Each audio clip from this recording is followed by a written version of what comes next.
Hi, I'm Sonni de Soto, and here's a sneak peek of my protest undead seamstress story, Darned, that asks, when you break, who's there to fix you? Which is featured in Artemisia Axe's Kickstarter anthology, Skulls and Spells. This collection of magical horrors you rarely find in your everyday bookshop. Get lost in the dark forest of stories, wander the enchanting full-color pages, be entranced by the artwork within, listen to the haunting tales of those too often rendered voiceless. Gruesome tales of love and loss, from flesh-eating monsters to vampiric teeth that feed on toxic abusers. Cruel fairy creatures obsessed with wealth and power who crumble empires for joy. The ghosts of witches long burned and old gods reaping their righteous vengeance. Viola looked Nadia up and down, paint splattered in neon all along her left side. Impact heritage from what looked like rubber bullets sunk in places from the loss of sand now seeping all around her. But the worst damage seemed to be from her left arm that dangled lifelessly from a huge rip at her elbow, leaving it more cloth than sand. Self-consciously, Nadia gathered her hair to cover as much of herself as possible. Viola sighed. Your magic makes you look human unless your fabric tears, right? Nadia shrugged, looking both panicked and ashamed. I've never ripped before, and I never asked. She frowned. I should have. She shrugged sheepishly, but most of the time I don't really think about magic. Why would she? Viola cut a length of the walnut thread and readied her needle. Looking at their two right arms next to each other, the contrast was so stark. Viola's right arm was made up of 3 separate limbs. Each part was a slightly different shade of greenish beige, depending on the original skin tone of the donor limb and the way it reacted to the anchoring spell.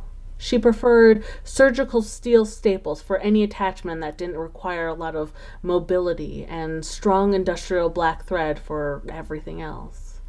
She was a woman of function. After all, she was undead, and nothing she could do would make her appear not so, so why not lean into it? But as an idol doll, Nadia had lived her whole life looking human, likely living like a human. Magic may have made her, but it wasn't something she likely lived with every day. It wasn't the first thing people saw when they looked at her, while for Viola, it was often the first and only thing most humans saw. Well, a benefit of being so deeply tied to the magical community was that you learned a lot about magic. How about we try a basic fusing spell and throw in a dash of animation magic, just to be safe? Nadia nodded and shrugged. Sure. After quickly casting the relatively simple, if fairly reliable spells, Viola leaned over Nadia's arm, carefully folding over the edge of the fabric. She started to slip-stitch the rip shut, only to frown. While with every stitch, more of Nadia's skin returned to its normal color and texture, a thin hem around the seam stayed cloth, making the brown thread that was supposed to be hidden in the seam stark against the white. She looked up at Nadia, who stared down at her arm with a pained expression. Viola could read the realization in her eye.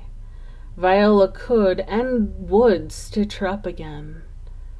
But Nadia would never be the same again. Viola wanted to apologize. She wished she knew some kind of spell or had some kind of magic thread that could fix this. But she didn't. Instead, the best she could do was to undo her stitches and start over with white thread, so at least the repair looked as seamless as possible. Viola glanced at the rip cutting across Nadia's face and tried not to wince. It was the fix she was the most worried about, because while the white cloth seams were glaring against Nadia's warm brown skin, she could always hide them with long sleeves and pants. As long as she was careful, she could still move around the world the way she had before. But looking at it now, there would be no hiding it when it came to her face. To read the rest, follow the link in the description or search for Skulls and Spells on Kickstarter. In Skulls and Spells, an anthology of horror by creators from the LGBTQI2SA+ community, you will find stories that pull at your hearts, twist at your guts, and make you very glad you're safe on the other side of the pages. Check it out and back this amazing project. to hear more from me, check out my Patreon at patreon.com/Sonni de Soto and Instagram.com/Sonni de Soto _all ages. Thanks for listening. Hope you enjoyed it. Alright, let's try that again. I think because I'm panicked about what I look like, and I look fine. I look fine.